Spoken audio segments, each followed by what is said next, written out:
Hi guys, welcome to വീലെ.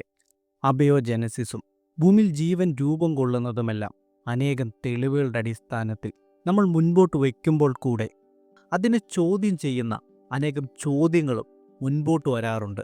അങ്ങനെയുള്ള ചോദ്യങ്ങളിലൊന്നാണ് ഫെയിൻ sun paradox. ഏകദേശം 4 billion വർഷങ്ങൾക്ക് മുമ്പ് നമ്മുടെ സൂര്യൻ ഇന്നത്തെ പോലെ ഇത്രയും പ്രകാശം പുറത്തുവിടുന്ന ഒന്നായിരുന്നില്ല. അന്ന് സൂര്യനിൽ നിന്നും പുറത്തു വരുന്ന പ്രകാശം ഇന്നത്തതിലും 30% കുറവായിരുന്നു. അങ്ങനെയെങ്കിൽ ചോദ്യം ഇതാണ്: 30% സൂര്യപ്രകാശ കുറവ് ലഭിച്ചിരുന്ന ഭൂമി യുറാനസിനെയും നെപ്റ്റ്യൂണിനെയും പോലെ ഒരു തണുത്തുറഞ്ഞ ആകാശഗോളമായി മാറേണ്ടതാണ്. ആ സാഹചര്യങ്ങളിൽ ജീവൻ രൂപം കൊണ്ടുവരികയുമില്ല. അങ്ങനെ ഈ ചോദ്യത്തിനുള്ള ഉത്തരങ്ങൾ തേടിയുള്ള അന്വേഷണത്തിൽ നിന്നും ഒരു കാര്യം മനസ്സിലാവുകയുണ്ടായി. സൂര്യപ്രകാശം നന്നേ കുറവ് ലഭിച്ചിരുന്ന 4 ബില്യൺ വർഷങ്ങൾക്ക് മുമ്പ് നമ്മുടെ സമുദ്രങ്ങൾ ദ്രാവക രൂപത്തിലായിരുന്നുവെന്നും ജീവന്റെ ആദ്യ രൂപങ്ങൾ ജന്മമെടുക്കുവാനായി ആരംഭിച്ചിരുന്നുവെന്നും. അപ്പോൾ അതെങ്ങനെ സാധിച്ചു? ഈ ചോദ്യമായിരുന്നു ദ ഫെയിൻ യങ് സൺ പാരഡോക്സ്. നക്ഷത്രങ്ങളുടെ പരിണാമവുമായി ബന്ധപ്പെട്ട എല്ലാ മോഡലുകൾ അനുസരിച്ചും അന്ന് സൂര്യൻ പുറത്തുവിട്ടിരുന്ന ഊർജം ഇന്നത്തതിലും 30% കുറവ് തന്നെയായിരുന്നു. നമ്മുടെ ഭൂമി തണുത്തുറഞ്ഞ് മരവിച്ചു പോകേണ്ടതുമാണ്.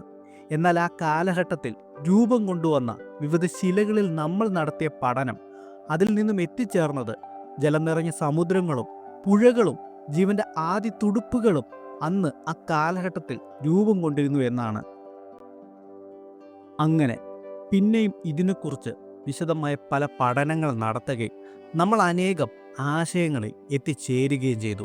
അതിലൊന്നാമതായി മുന്നോട്ട് കൊണ്ടുവന്ന ആശയം ഇതായിരുന്നു: ഒരു പക്ഷേ ഗ്രീൻ ഹൗസ് എഫക്റ്റ് കൊണ്ടായിരിക്കാമെന്ന്.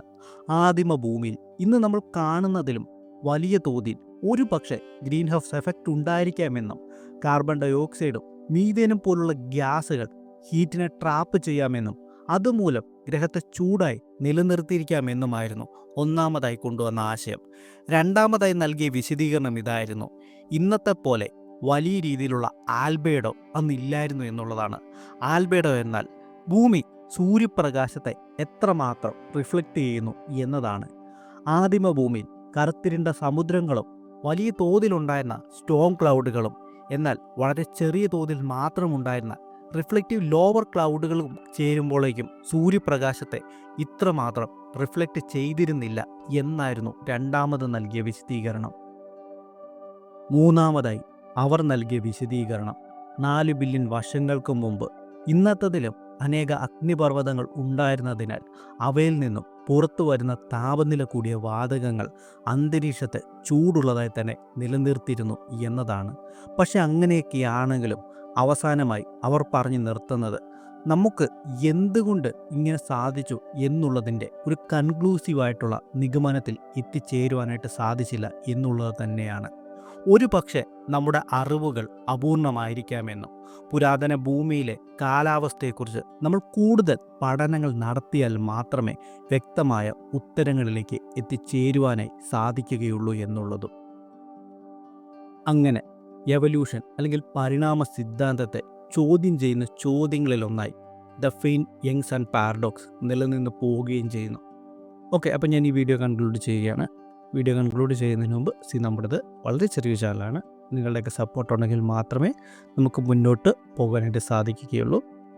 ആരെങ്കിലും ചാനൽ ലൈക്ക് ചെയ്തിട്ടില്ലെങ്കിൽ ആരെങ്കിലും വീഡിയോ ലൈക്ക് ചെയ്തിട്ടില്ലെങ്കിൽ ലൈക്ക് ചെയ്യണമെന്നും ചാനൽ സബ്സ്ക്രൈബ് ചെയ്യണമെന്നും പറ്റുവാണെങ്കിൽ കമൻറ്റ് ചെയ്യണമെന്നും ഫ്രണ്ട്സിനൊക്കെ ഒന്ന് ഷെയർ ചെയ്ത് കൊടുക്കണമെന്നും ഞാൻ നിങ്ങളുടെ അടുത്ത് റിക്വസ്റ്റ് ചെയ്യണം.